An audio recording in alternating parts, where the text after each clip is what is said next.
குரு பிரம்மா குரு விஷ்ணு குருதேவோ மகேஸ்வர குரு சாட்சாத் பரபிரம்மா தஸ்மை ஸ்ரீ குருவே நம. விருஷபத்வஜாய வித்மஹே கிருணீஹஸ்தாய தீமஹி தன்னோ குரு பிரச்சோதயாத். காஞ்சிவாசாய வித்மஹே சாந்தரூபாய தீமஹி தன்னோ சந்திரசேகரேந்திர பிரச்சோதயாத். ஹர ஹர சங்கர ஜய ஜய சங்கர, ஹர ஹர சங்கர ஜய ஜய சங்கர. ஆன்மீக அன்பர்கள் எல்லாருக்கும் என்னோட நமஸ்காரம். இன்னைக்கு வியாழக்கிழமை, குருவுக்கு உகந்த நாள். கடந்த சில மாசமாக ஒவ்வொரு வியாழக்கிழமையும் நம்முடைய பிரத்யக்ஷ தெய்வம் பூஜ்ய ஸ்ரீ காஞ்சி மகா சுவாமிகள் செய்த அற்புதங்களை ஒரு சிறு கதை வடிவில் உங்களுக்கு சொல்லிட்டு வரேன். அந்த வகையில் இன்னைக்கு ஒரு அற்புதம் 1950-55 வாக்கில் நடந்ததுன்னு வச்சுக்கோங்களேன். பார்க்கலாமா? இன்னைக்கு நம்ம பார்க்க போகிற அற்புதம் ஒட்டப்பிடாரம் அப்படிங்கிற ஊரில் நடந்தது. ஒட்டப்பிடாரம் ரொம்ப ஃபேமஸான ஊர், எல்லாருக்கும் தெரிஞ்சிருக்கும். நம்ம விடுதலைக்கு பாடுபட்ட செக்கெழுத்த செம்மல் வ.உ. சிதம்பரனார் பிறந்த ஊர் அது. அங்கே சிதம்பரம் கிரிஜா அப்படின்னு தம்பதிகள் நம்ம பெரியவாளோட அதிதீவிர பக்தர்கள். காலையில் கண் விழிக்கிறதுலேருந்து இரவு கண் மூடுற வரைக்கும் பெரியவா பெரியவா பெரியவா பெரியவா பெரியவா.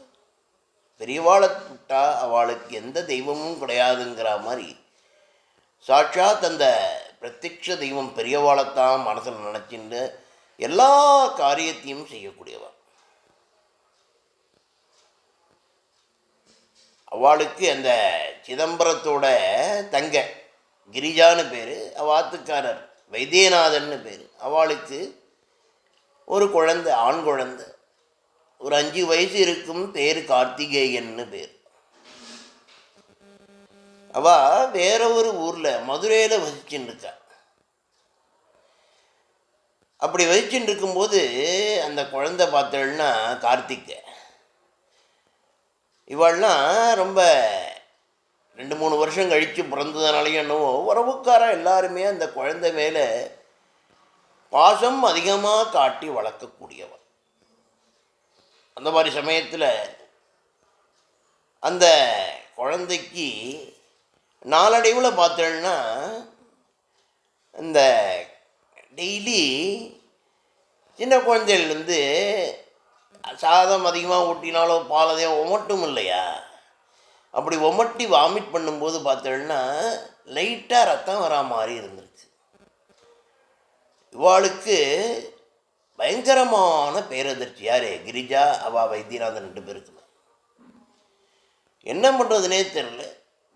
அந்த காலத்தில் அந்த அளவு ஒரு வைத்தியங்களும் கிடையாது. அதான் இப்போ இருக்கிற மாதிரி எம்ஆர்ஐ ஸ்கேன் அந்த ஸ்கேன்லாம் சொல்கிறாள். எப்படிலாம் அந்த அளவு கிடையாது. அதெல்லாம் எடுக்கணும்னாலே 1-2 ஆஸ்பத்திரியில் தான் இருக்கும். அதுவும் மெட்ராஸ், பாம்பே, டெல்லிங்கிற மாதிரி பெரிய மெட்ரோ சிட்டிஸில் தான் இருக்கும். இருந்தாலும் மதுரையில் அங்கேயே ஒரு தலை சிறந்த டாக்டர்ஸ் எல்லாம் கூப்பிட்டு இவா காமிச்சிருக்கா. அந்த குழந்தைய தூக்கினோம். அப்புறம் ஒன்றுமில்லை, சரியாகப்படும், தொண்டை டான்சிலாக இருக்கும், அதுவாக இருக்கும், இதுவாக இருக்கும்னு கிட்டத்தட்ட ஒரு 3 மாதம் கலந்து கொடுத்து. 3 மாதத்துலையும் பார்த்தோன்னா ஒரு நாள் விட்டு ஒரு நாளோ 2-3 நாளைக்கு ஒரு தடவையோ ஒமட்டின்ட்டு வாமிட் பண்ணும்போது சின்ன ரத்தம் வர வழக்கம் உண்டு அந்த குழந்தைக்கு. அப்போ வலியால் குழந்தை அழுதுருக்கான். அவன் வலியால் அழுறதை பார்த்த இவாளுக்கு அதை விட பயங்கரமான அழுகு. என்ன நாள்பட்டு இறைவன் அருளால் கிடைச்ச ஒரு குழந்தைக்கு இந்த மாதிரி ஆயிடுத்து, என்ன நடக்குமோ தெரியலையே அப்படின்னு சொல்லி. அப்போ அவள் ஒரு தடவை ஏதோ ஒரு விசேஷத்துக்காக ஒட்டப்பிடாரம் வந்திருக்கா, மன்னியாத்துக்கு. அங்கே வந்தப்போ இந்த மாதிரி சொல்லியிருக்கா, இந்த மாதிரி நடக்கிறது, டாக்டர்ஸ் எல்லாம் கூட்டின்னு போகணும், ஆப்ரேஷன் பண்ணணும்னு சொல்லிட்டா, என்ன பண்ணணும்னு தெரியல, ஓன்னு அழுதுருக்க. உடனே அவள் சொல்லியிருக்கா, அதாவது சிதம்பரத்தோட ஒய்ஃப் சொன்னேன் இல்லையா, அவள் சொல்லியிருக்கா, கவலைப்படாத, காஞ்சிபுரம் நம்மளாம் ஒரு தடவை போய் பார்த்துட்டு வந்துடுவோம், அந்த மகானை தரிசித்தா இது ஒன்றும் நடக்காது, எல்லாமே சரியாக போயிடும், நீங்கள் கவலைப்பட வேண்டாம், இந்த மாதிரி பயப்படுறதுக்கு அவசியம் இல்லாமல் அவர் பண்ணிடுவார் அப்படின்னு. இவாளுக்கும் ஒரு அரகுர மனசோட சரி போய்த்தான் பார்ப்போமே அப்படின்னு சொல்லி கிளம்பியிருக்கா. எங்கே? காஞ்சிபுரம் போயிருக்கா. பக்தர்கள் கூட்டம் வழக்கம் போல உங்களுக்கு தெரியும், கூட்டம் அதிகமாக இருந்திருக்கு. ஒவ்வொருத்தராக பார்த்துட்டு பெரியவா பிரசாதத்தை கொடுத்து ஆசீர்வாதம் பண்ணி அனுப்பிச்சுட்டு இருக்கார். இவா போன அன்னைக்கு பார்த்தோன்னா அவர் மௌன விரதம், யாரோடையும் பேசல அன்னைக்கு. இவா டைம் வந்திருக்கு. இவாளும் போய் இந்த 4 பேரும்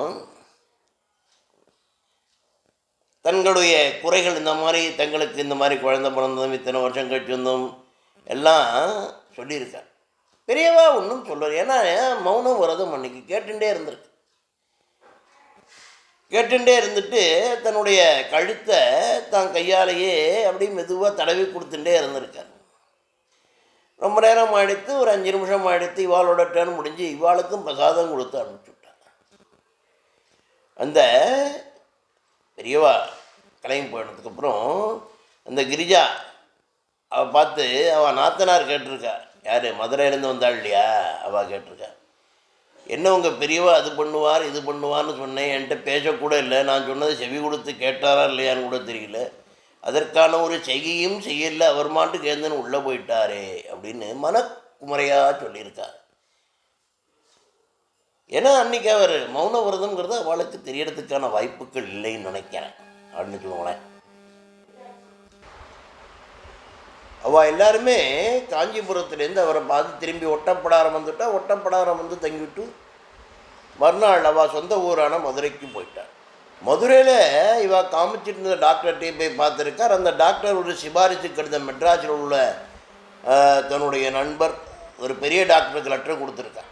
உடனே கிளம்பி போங்க, ராசியான டாக்டர் என்னன்னு பார்த்து சரி பண்ணிவிடுவார். இவாளும் மெட்ராஸ் கிளம்பி போயிட்டார்.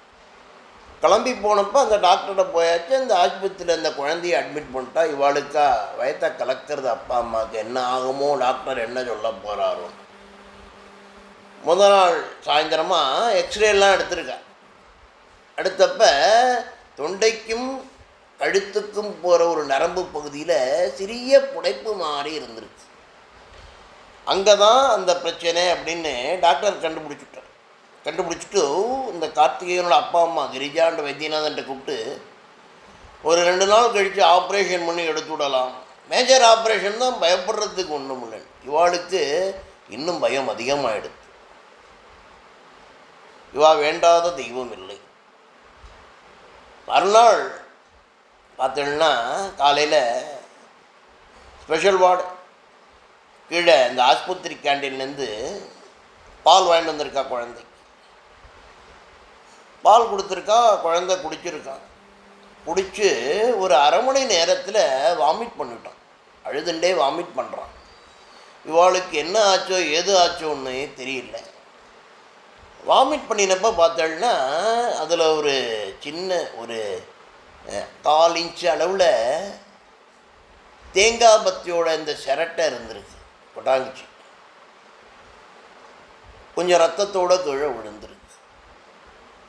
அப்படியா குழந்தை அழுதுருக்கா. அந்த அழுத ஜோரில் குழந்தை தூங்கி போயிட்டான். இவன் அந்த இதெல்லாம் சரி பண்ணி வாந்தி எடுத்ததெல்லாம் சரி பண்ணிட்டு குழந்தை தூங்கியிருக்கான். மறுநாள் டாக்டர் வந்திருக்கார்.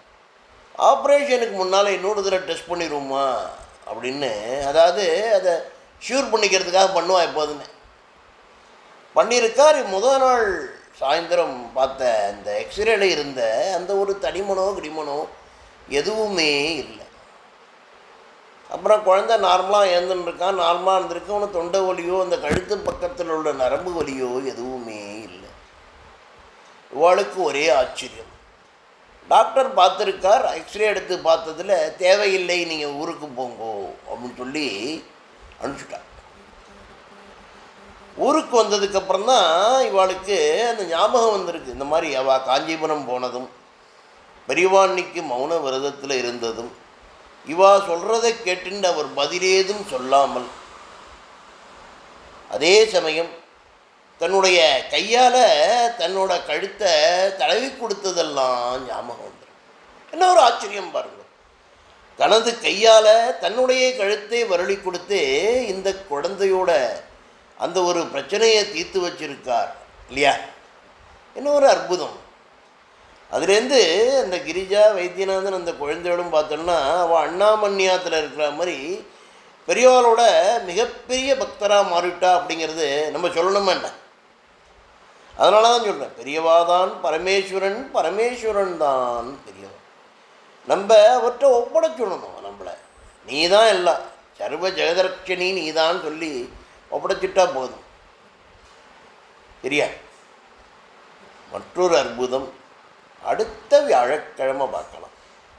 ஹரஹர சங்கர ஜெய ஜெய சங்கர, ஹரஹர சங்கர ஜெய ஜெய சங்கர. எல்லாருக்கும் நமஸ்காரம்.